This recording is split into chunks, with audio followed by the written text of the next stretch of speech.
Hermida Leyenda, que es la abogada de la víctima de Alexis Zárate, que deberá cumplir la condena en la cárcel por abuso sexual. Doctora, ¿cómo le va? Alejandro Magdaleno, Alejandro Samos, de Radio La Finur de San Luis, la saludan.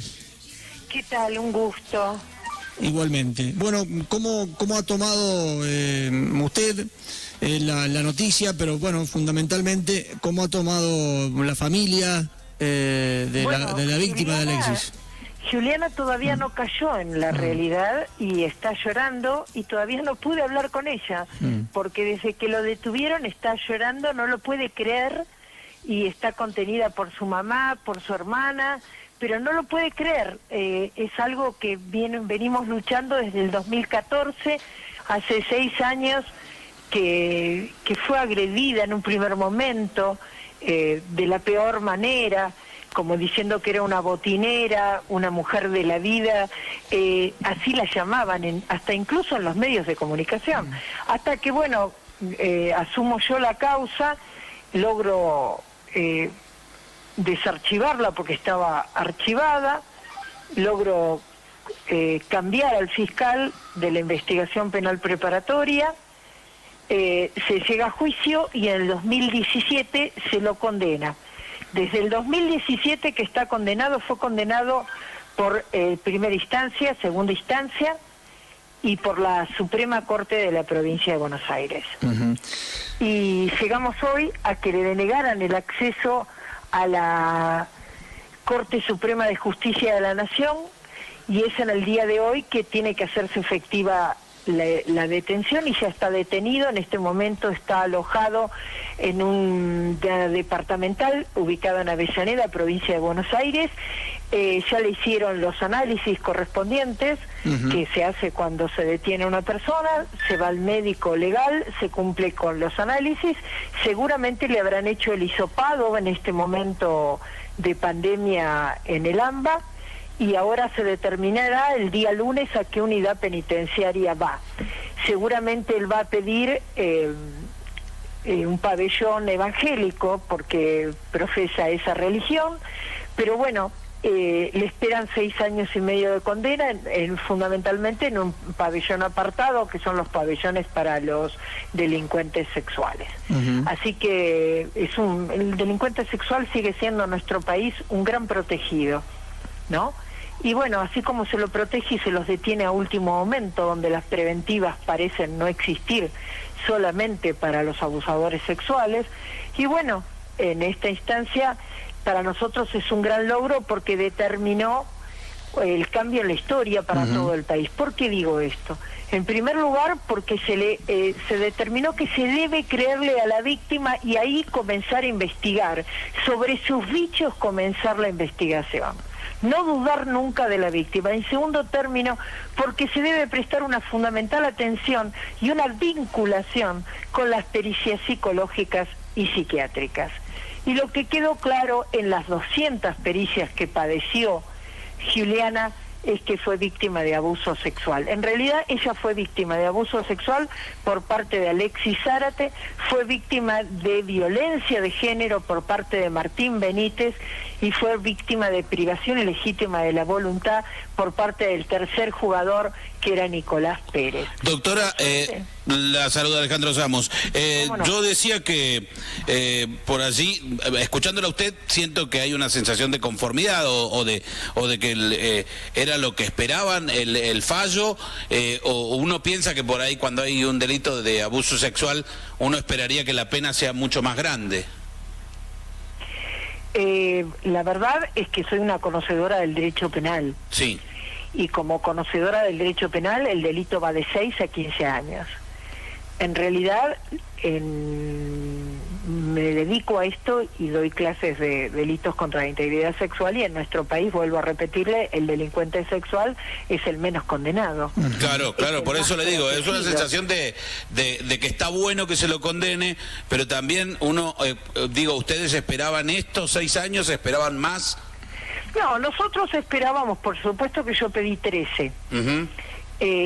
Yo pedí 13 porque habían pasado muchos años y no se advertía una corrupción de menores en la víctima, porque claro, tanto duró el proceso que la víctima se encontraba ya bastante fortalecida después de tanto tiempo, ¿no? Sí. Y después de estar en terapia permanente, porque digamos, la víctima vive la condena desde el momento del abuso, mientras el abusador no, pero la víctima padece millones de pericias y además de millones de pericias padece un tratamiento permanente para olvidar eso espantoso que vivió. Y como conocedora del derecho penal, yo no esperaba demasiado, y claro, menos de un jugador de fútbol, sí, porque convengamos que la protección existió, la protección judicial existió.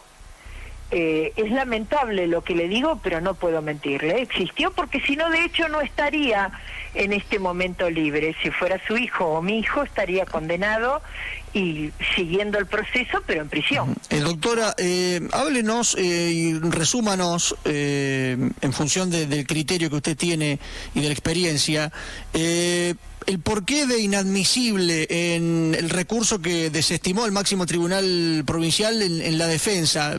¿Qué fue lo inadmisible o lo irrisorio, si se quiere lo pongo en término periodístico, qué fue lo que presentó la defensa de Zárate? La defensa de Zárate dijo que no había tenido las garantías constitucionales de la defensa en juicio, que no había podido defenderse, que mi actuación había sido una especie de teatro lleno de organismos sociales y organismos feministas que me apoyaban, lo cual es cierto que organismos feministas me apoyaban, pero lo que se olvidó decir la defensa, que además era muy buena desde el punto de vista académico y que era la especializada en la materia, ¿no? Uh-huh. No así ellos son abogados penalistas, muy buenas personas, excelentes profesionales, pero no especializados en esto que es delitos sexuales y delitos contra la integridad sexual específicamente. ¿Qué es lo que dijo? Que no se había podido defender, cosa que había sido falso, y bueno, y obviamente cumplió con el recurso desde el punto de vista procesal, digamos. Y esto fue un poco alargar la agonía. Yo creo que de alguna manera Zárate no fue condenado a 6 años y medio.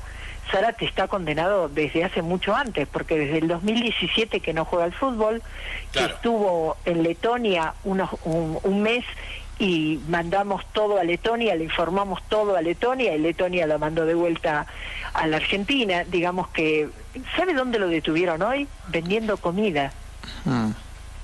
Está bien que él no era Puyol, para recordar un viejo jugador de fútbol, en la defensa, no era un gran defensor, pero estaba jugando en Independiente y en Primera, ¿no? Es un bruto club y un excelente lugar como para jugar. Claro, y eso pasó a vender comida porque no tenía con qué trabajar.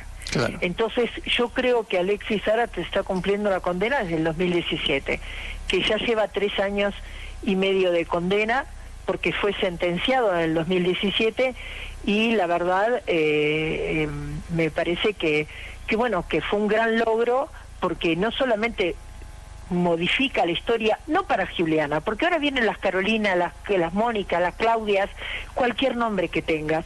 Hoy en día ya podés citar como antecedente el caso de Giuliana.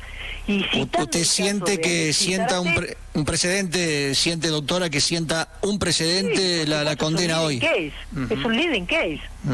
Es que yo trabajo para eso. Yo, cuando terminó el juicio, yo le voy a decir, se me acerca el fiscal, un señor muy alto, se me acerca el fiscal y me dice: doctora, a usted le conviene que este chico salga a trabajar porque así usted le puede cobrar honorarios. Y yo lo miré y le dije: doctor, usted no entendió nada. Si mi clienta o yo hubiéramos querido dinero, lo hubiéramos pedido antes. No hubiéramos llegado a esta instancia de condena para buscar dinero. En realidad el dinero no nos moviliza. A mí realmente, como profesional que soy, me moviliza cambiar la historia. El dinero sinceramente lo tuve, y si ahora no lo tengo, me siento satisfecha con lo que hago, ¿no? No soy una persona que se jacta de tener un gran estudio jurídico. No, en este momento yo estoy pasando la pandemia en mi estudio jurídico. estoy, digamos que viviendo donde trabajo, pero mi logro de hoy, y mis logros hoy, tuve 5 logros, y el logro de cambiar la historia para mí es único. O sea, hay distintos abogados, y yo no critico a ninguno, pero mi idea es militar el derecho penal, y se logró, y hoy un montón de mujeres después, hasta la misma Telma, pudo hablar gracias a Juliana, porque sintió esa valentía que le daba la temática de que una mujer había ya ganado contra alguien de poder, que era un jugador de fútbol, alguien que le habían ofrecido dinero para negociar, alguien que le decían en todos los mensajes de texto, hablemos, arreglemos, hablemos, arreglemos. Y sin embargo que luchó hasta el último momento. ¿Por qué lucha Juliana? Porque Juliana podía luchar, tenía una familia que la acompañaba, tenía amigas que la acompañaban, y entonces Juliana dijo, tengo que hacer algo por las demás. Y yo una vez, que ella tenía mucho miedo para el juicio, le dije, Juliana, vamos a hacer un simulacro. Y entonces empecé a relatarle una sentencia donde lo condenaban solo a 6 años, tuvimos 6 meses más, lo condenaban solo a 6 años, que era el mínimo. Y ella se puso a llorar y me dijo, Raquel, sigamos. Raquel, sigamos, vamos a cambiar algo. Le digo, vas a ver que vos te vas a llamar Juliana, Carolina, Mónica, vas a reproducirte. Y lo importante es que vas a sentar una historia y tu caso va a ser importante. Yo sé que hay muchos casos, y ustedes los ven todos los días, incluso le pueden preguntar a un colega mío, Pierri siempre dice, tenés que averiguar si te toca un jugador de fútbol que el otro lado no te toque Raquel, porque Raquel no te arregla nada. A propósito, el fiscal que no le dijo a la doctora arreglá, pero le dijo, te conviene que el futbolista siga vendiendo comida, a ver si le sacás una moneda, es Ramiro Barangot. No recuerdo su nombre, no recuerdo su nombre, y se lo digo yo. Olvidarlo. Tanto el fiscal de la investigación penal preparatoria como él son personas que prefiero olvidar. Son personas que no me merecen respeto. Bien. Entonces no las quiero ni siquiera nombrar. También he discutido mucho con el juez, con Nicolás Pló, porque vuelvo a repetirle, si fuera mi hijo o el suyo estaría detenido. No estaba detenido, ¿por qué? ¿Por qué no estaba detenido si había sido condenado hasta por la Corte de la provincia de Buenos Aires? En términos... ¿Tuvimos que esperar hasta último momento? Claro. Era una vergüenza. Yo sinceramente no tuve ningún problema en decírselo. El Ministerio Público fue una violencia permanente contra mi clienta. Es una violencia institucional contra las mujeres que denuncian abuso sexual. Y vuelvo a repetirle, yo me dedico a esto porque alguien tenía que hacerlo. Y cuando estudié Derecho y me empecé a dedicar a Derecho Penal, me di cuenta que nadie se encargaba de estas cosas. No es fácil estar en Cámara Gesell. Son muy difíciles las víctimas de violencia sexual o de violencia de género. Son muy difíciles de tratar. Esta es la noticia del día, es la noticia claramente del día, la condena a Alexis Zárate, 6 años y medio de cárcel, y la doctora Raquel Hermida Leyenda es quien está charlando con nosotros, que además está claro, y como este es un programa deportivo, dejó en claro que sabe mucho de fútbol. Comparó a Zárate, que no era Puyol un gran marcador central de Barcelona, entonces el cierre, le digo, no ganó un partido, ha ganado un campeonato entero. Le digo que gracias, que tengo un sobrino que es un portero, como le dicen en España, mi hermano, yo soy Leyenda de apellido, usted recordará. ¿De Vélez, arquero de Vélez? Claro, ese era un primo mío, entonces, un primo lejano, pero en realidad el fútbol viene en mis genes, y la verdad, sinceramente, soy de Independiente, para peor. Bueno, está bien. No, eso no significaría que sepa mucho de fútbol. Acá somos muchos de Racing nosotros, pero está bien, doctor. Que la verdad casi me matan. Imagínense, tengo 3 varones que casi me matan cuando... Imagínense yo pelearme contra Benítez, que en ese momento era la joyita de Independiente. Entonces estábamos en un problema. Pero bueno, lamentablemente este sacerdocio de ser Independiente fue duro. Doctora, le agradezco la atención, la amabilidad, ha sido usted muy gentil. No, el gusto es mío, encantada. La doctora Raquel Hermida Leyenda, defensora de la víctima de abuso sexual de Alexis Zárate, que va a cumplir la condena en cárcel, 6 años y medio. Las noticias pasan por Radio La Finur. Este es el Flash. Auspicia Grupo Los Álamos. Servicios sociales. 445-6607. WhatsApp 2664-252143.